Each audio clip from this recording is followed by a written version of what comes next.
Better late than never, right? This statement perfectly sums up Manchester United's recent acquisition of England international Jadon Sancho from the German Bundesliga side Borussia Dortmund. The Red Devils have been chasing the young winger for more than a year, and after deciding not to make a big money move for the player last summer, managed to finally sign him and save roughly €30 million.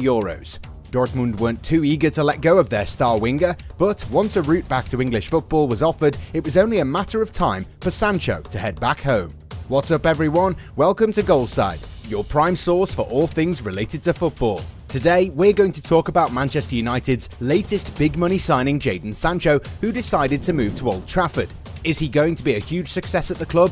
And why did he sign for United when there were other clubs interested in his services too?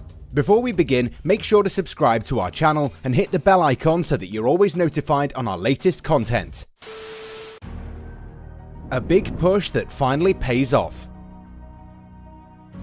Jadon Sancho played for Manchester City's reserve side between 2015 and 2017. He was considered one of the finest prospects at the club, but there was a feeling that he might not get enough chances under Pep Guardiola, who seems to always have strength in depth when it comes to offensive talent.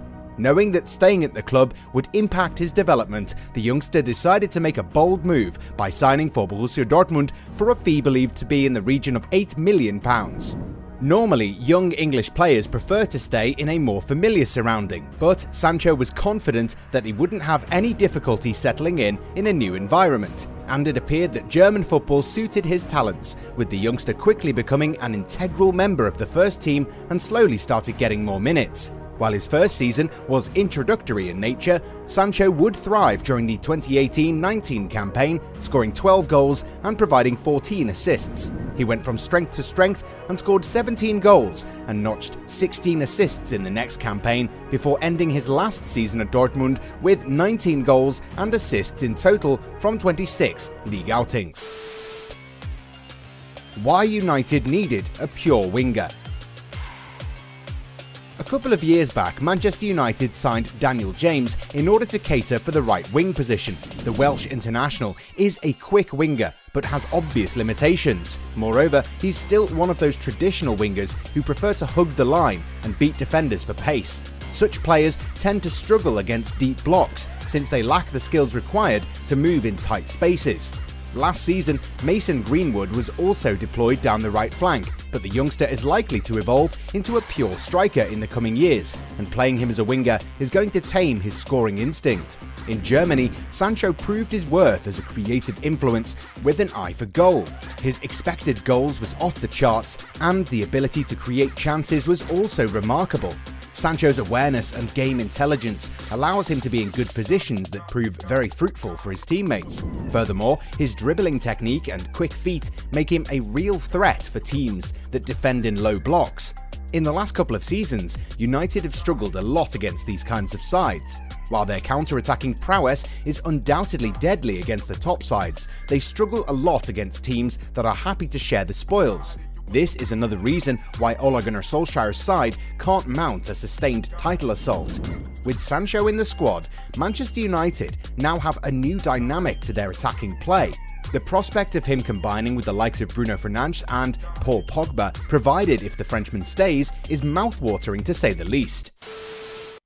Why Sancho went for Manchester United.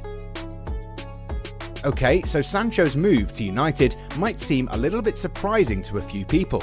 Going through Twitter, we've observed a lot of people trolling the club for finally getting a player who might end up struggling. But then again, it's nonsense and a case of sour grapes. Alongside United, a lot of other teams were interested in signing the mercurial winger. While Manchester City weren't interested in making the move, Chelsea were reportedly linked with the player, and they might even have approached his entourage. The Blues are a team every player would love to join following their Champions League triumph. They might allow Callum Hudson-Odoi to leave this summer and could have done with another right-sided winger. However, we don't really see Thomas Tuchel as the sort of manager who likes to allow wingers to play to their strengths. Moreover, Sancho might have had a hard time getting a lot of minutes under a manager who's notoriously demanding.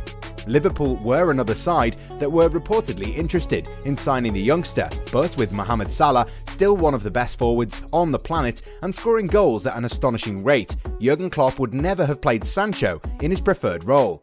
This left the door wide open for Man United, even though it took them a year to get this deal done. At United, Sancho is going to get a lot of game time. Solskjaer's side needed a proven right winger, and in Sancho they have exactly that. On the face of it, Sancho's decision to join Manchester United was because he felt that he would get more game time at Old Trafford than anywhere else. Even though he now has the likes of Amad Diallo and Facundo Pellistri, who are also right-sided wingers, Sancho is always going to be the preferred option. Moreover, either Diallo or Pellistri will be loaned to another club this summer, with the latter more likely to be the one who will be loaned out. Diallo is expected to stay, and will provide competition to Sancho. The young Ivorian also has a bright future ahead of him, and is also adept at playing down the left flank.